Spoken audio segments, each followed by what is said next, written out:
और बड़ी खबर भागलपुर से, जहां कुमैठा पंचायत की मुखिया अनीता देवी हत्याकांड में नया मोड़ आ गया। अपराधियों ने मुखिया अनीता देवी की हत्या कर दी और उसके बाद शव को फांसी के फंदे से लटका दिया। शुरू में मामला आत्महत्या का लग रहा था, लेकिन वारदात को अंजाम देने के बाद अपराधी घर से बाहर नहीं निकल पाए और मुखिया के घर में ही छुप गए थे।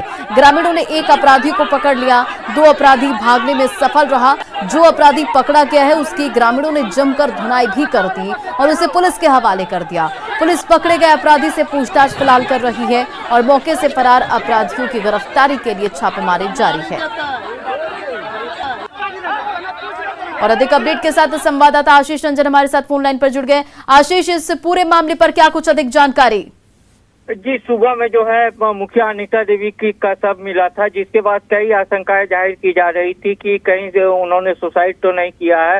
लेकिन जब ग्रामीण उनके घर के अंदर गए हैं तब वहां पर पलंग के नीचे 3 अपराधी छुपे हुए थे, जिसमें से एक अपराधी को ग्रामीणों ने पकड़ लिया, जबकि 2 अपराधी जो है ग्रामीणों को चकमा देकर वहां से फरार हो गए। जो एक अपराधी पकड़ाया है उसकी ग्रामीणों ने जमकर धुनाई की है और उसके बाद जो है पुलिस को सौंप दिया है। साफ तौर पर ग्रामीणों ने जब उससे पिटाई के दौरान जो है पूछा है तो उसने साफ तौर पर हत्या की बात कबूल की है। लेकिन आप देखने वाली बात है कि और जो उसके 2 अपराधी जो भागे हुए थे उसकी गिरफ्तारी के लिए लगातार पुलिस छापेमारी कर रही है और ऐसा सूत्रों से पता चल रहा है कि जल्द ही उन दोनों की भी पुलिस गिरफ्तारी कर लेगी। जी आशीष, देखिए, अब जैसा कि इस पूरे मामले में एक नया मोड़ सामने आ गया और एक जो अपराधी वो पकड़ा गया, तो क्या पुलिस पूछताछ में अपराधी ने कुछ जानकारी दी है? जी, अभी तुरंत उससे पूछताछ शुरू की गई है और कई तरह के सवाल उससे पूछे जाने हैं। पहले तो जो दोनों अपराधी भागे थे उनका नाम पूछा जा रहा है उससे। उसके बाद ये हत्या की गई है, किस कारण थे और इस हत्या के पीछे कौन कौन लोग हैं, इसकी जानकारी जुटाने में पुलिस लगी हुई है। और लगातार जो 2 अपराधी अभी भागे हैं ग्रामीण को चकमा देकर, उनकी गिरफ्तारी के लिए इलाके में कई जगहों पर छापेमारी पुलिस लगातार कर रही है।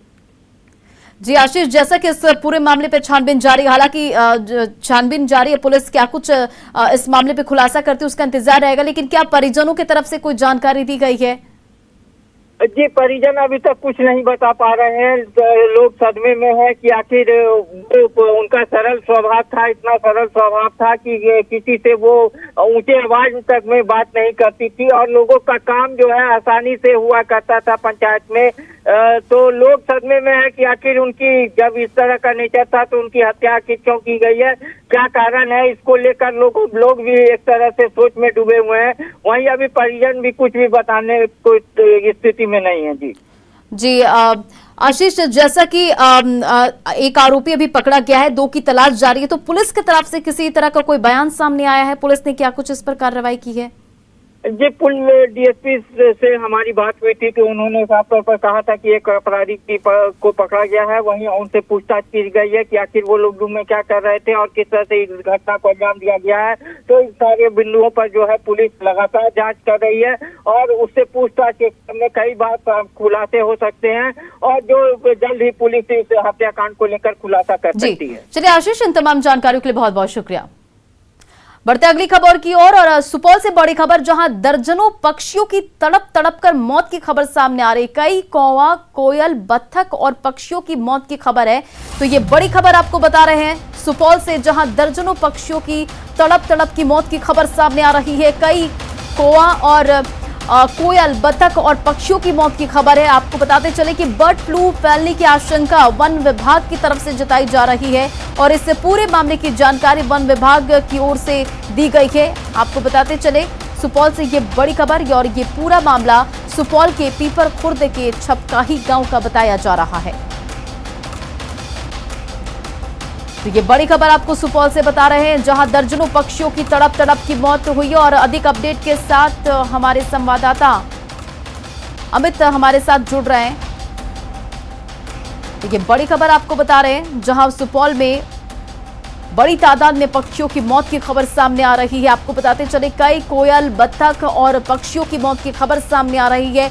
बर्ड फ्लू फैलने की आशंका जताई जा रही। वन विभाग की ओर से इस पूरे मामले की सूचना दी गई है। फिलहाल छानबीन जांच जारी है। आपको बताते चले कि ये पूरा मामला पीपर खुर्द के छपकाई गांव का बताया जा रहा है और अधिक अपडेट के साथ संवाददाता अमित झा हमारे साथ जुड़ गए। अमित, देखिए दर्जनों पक्षियों की मौत हो गई है, वन विभाग ने कोई जानकारी दी है? की टीम ग्रामीणों के द्वारा 2 सूचना दी जा रही थी और आज वन विभाग की टीम पहुंची है और उसमें भी कोई अधिकारी रैंक के कोई भी नहीं पहुंचे और कांस्टेबल रैंक के कोई अधिकारी पहुंचे हैं वहां, जिन्होंने जांच की है और उन्होंने कुछ भी बताने से इनकार किया इस मामले में। और जब तक ग्रामीणों के द्वारा, जबकि वेटनरी डिपार्टमेंट जो है उसको भी सूचना दी गई है, लेकिन कोई भी टीम वहां पर नहीं पहुंची है और लगातार 3 दिनों से उनके दर्जनों बत्तख और मुर्गियों की मौत हुई है। कई कौओं के तड़पते हुए गिरते लोगों ने देखा है, जिससे ग्रामीण भी दहशत में है। संजना जी अमित, देखिए हालांकि वन विभाग आप जैसे बता रहे कि कोई आधिकारिक अधिकारी नहीं पहुंचे, लेकिन वन विभाग ने इसकी सूचना दी, तो जांच के लिए आगे वन विभाग क्या कुछ करे? बर्ड फ्लू फैलने की आशंका जताई जा रही है। जी निश्चित रूप से जो वहाँ के जो ग्रामीण चिकित्सक हैं, जो वेटनरी पशुओं का इलाज करते हैं, उनका भी कहना है कि ये पूरी तरीके से बर्ड फ्लू है और उसकी वजह से दर्जनों पक्षियों की मौत हो रही है। जी चलिए, जांच के बाद क्या कुछ निकल के आएगी इसका इंतजार रहेगा। इन तमाम जानकारियों के लिए बहुत बहुत शुक्रिया।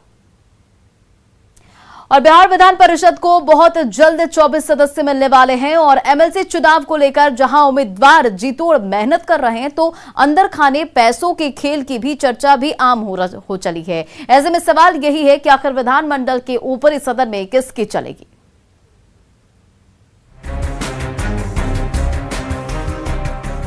4 अप्रैल को बिहार विधान परिषद की 24 सीटों पर चुनाव होने जा रहा है। फैसला 7 अप्रैल को आएगा, लेकिन चुनाव की सरगर्मी बेहद तेज हो गई है। विधानमंडल के ऊपरी सदन के लिए होने वाले इस चुनाव में मतदाता आम वोटर नहीं बल्कि पंचायत प्रतिनिधि होते हैं, जिनमें मुखिया से लेकर सरपंच, वार्ड सदस्य से लेकर जिला परिषद सदस्य और चुने हुए पंचायत प्रतिनिधि शामिल होते हैं। पंचायत प्रतिनिधियों का भूमिका बहुत महत्वपूर्ण है। पंचायत प्रतिनिधि का प्रतिनिधि को चुनना है, तो इसमें ऐसा प्रतिनिधि को चुने जो हम लोग को पंचायत के समस्याओं को सदन में रखें।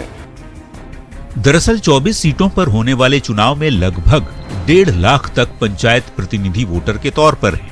अंदर खाने की खबर है कि कई पंचायत प्रतिनिधियों को पैसों का प्रलोभन देने में एमएलसी उम्मीदवार जुट गए हैं। इसके लिए बाकायदा रेट तक फिक्स किए गए हैं। वैसे विधान परिषद के चुनाव में मुकाबला एनडीए और आरजेडी के बीच ही है और दोनों ही खेमे से धन्ना सेठों को ही उम्मीदवार बनाया गया है। हालांकि पैसों की सेटिंग को लेकर पूछे सवालों को नेता टालते ही नजर आ रहे हैं। हम लोग की तरफ से इस तरह का कोई बात नहीं है। हम लोग दवाई, कमाई, सिंचाई के मुद्दा लेकर और बेरोजगारी के मुद्दा लेकर के, विकास के मुद्दा लेकर के हम लोग समाज के बीच में गए हुए हैं। नहीं, मैंने तो नहीं सुना है और मैं तो लगातार क्षेत्र में जाती हूँ, लोगों से बात करती हूँ, तो प्रतिनिधियों का यही है कि जो एमएलसी उनकी बातों को रख सकेंगे विधान परिषद में, उनको चुनेंगे। वैसे एमएलसी चुनाव में पैसों का खेल कोई नई बात नहीं है। अपने अपने पक्ष में मेंबर को लुभाने के लिए उम्मीदवार कोई कोर कसर नहीं छोड़ते। तभी तो सवाल फिर से वही कि विधान परिषद पहुंचने में चलेगी किसकी? धनबल की, उद्योगपतियों की या फिर रसूखदारों की? क्योंकि विधानमंडल के ऊपरी सदन तक पहुंचने में खेल कई लेवल पर भी होता आया है। न्यूज़ 18 के लिए पटना से आनंद अमृतराज की रिपोर्ट। और फिलहाल इस बुलेटिन में इतना ही। बने रहे आप न्यूज़ 18 बिहार झारखंड के साथ।